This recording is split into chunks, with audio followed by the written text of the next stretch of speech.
இறைச்சி உணவு.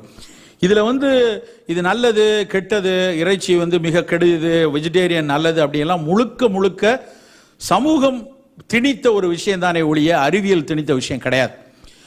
இன்னும் சொல்ல போனால் சில பேர் வெஜிடேரியனாக சாப்பிட்டா தான் அது பயங்கர புத்திசாலித்தனம் வரும்லாம் சில பேர் பைத்தியகாரத்தனமாக பேசுகிறாங்க.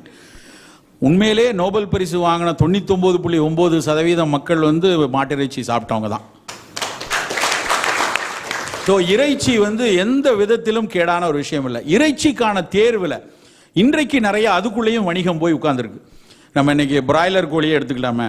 அதாவது அந்த கோழி கூவாது, நடக்காது, பறக்காது, ஆனால் அதுக்கு கோழின்னு பேர் வச்சுருக்காங்க. எப்படின்னு தெரில.